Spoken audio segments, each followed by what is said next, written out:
What do we need to learn or do differently in order to sustain vital, relevant, and effective ministry?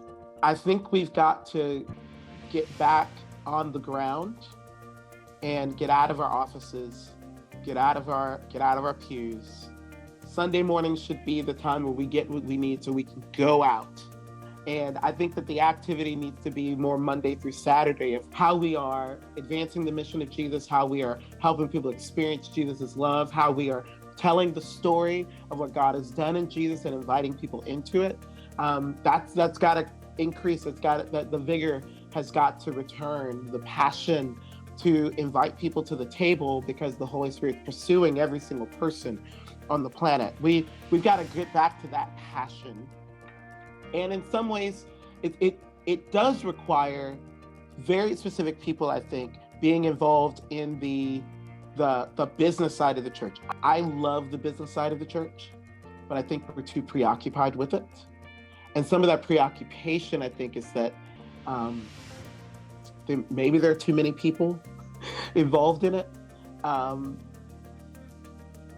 that's a lot to unpack. But I do think that we need strong foundation to do ministry.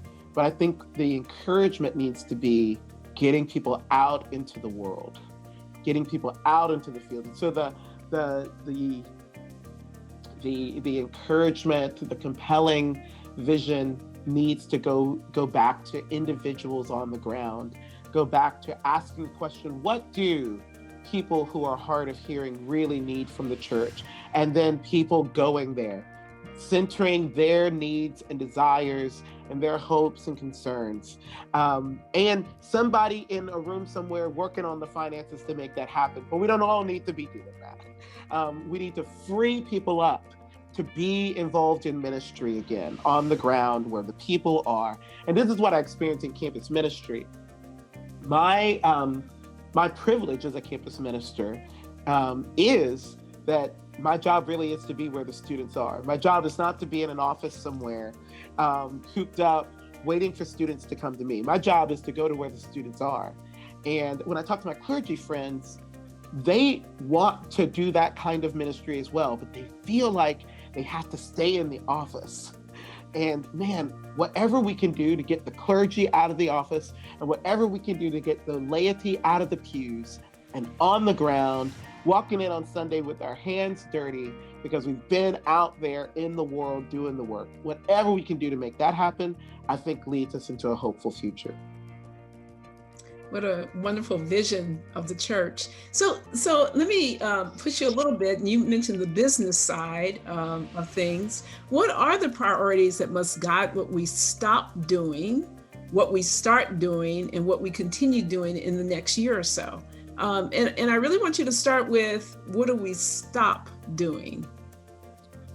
I think that there is a sense that everybody's got to see the church the same way. I think we've got to stop that. I think we've got to stop trying to legislate agreement. I think we've got to stop using the institutional functions of the church to make people do things or go in a certain direction. So that's one of the things I think we've got to stop. I think we've wasted a lot of energy trying to get people on the same page. Now, with that said, that also means that we have to create some freedom. We've got to allow people to be on their journey. And I know that this is hard if all you want is a convergent, homogenous church. But again, I don't think that's the world we live in, and I don't think that's the church we have. So I think we've got to stop trying to create that church. That's just not the church that we've been given. I also think that we've got to stop, and in some ways COVID has accelerated this. We've got to stop thinking that everything needs to be by the book. And I'm not talking about policies to keep people safe. I'm not talking about GAP which is general accepted accounting practices. It's not what I'm talking about. I'm talking about ministry. I'm talking about the way that we serve people. We don't have to do the same things we did last calendar year.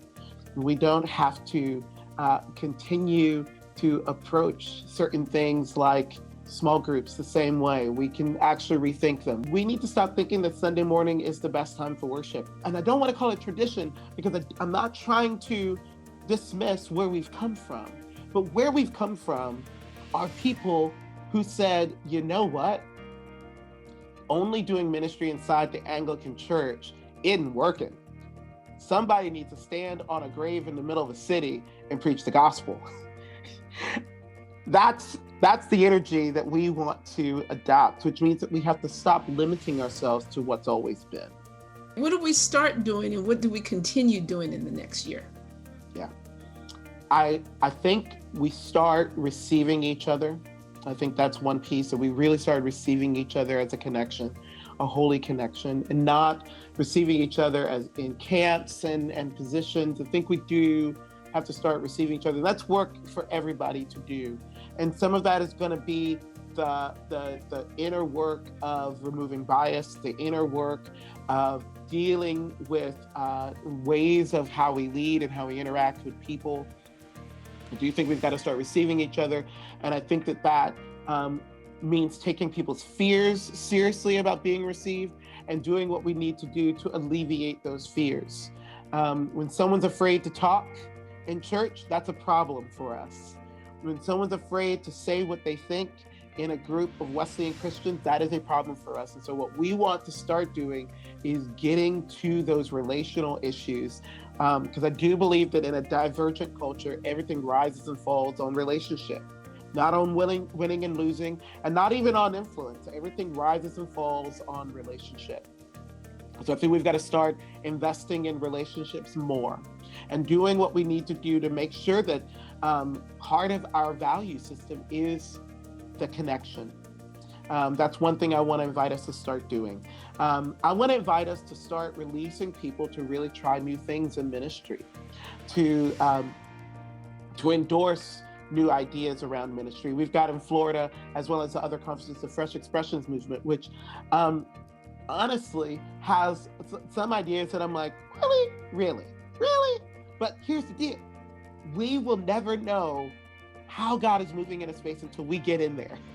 We will never know what God's doing with people who are in their kayaks on the St. Johns River until we start dropping in there. We will, and I can tell you this personally, you will not know what God's doing in the craft beer scene here in Jacksonville until you get in it, until you step into that space. And so we've got to free people up to do new kinds of ministry and new ways for new people.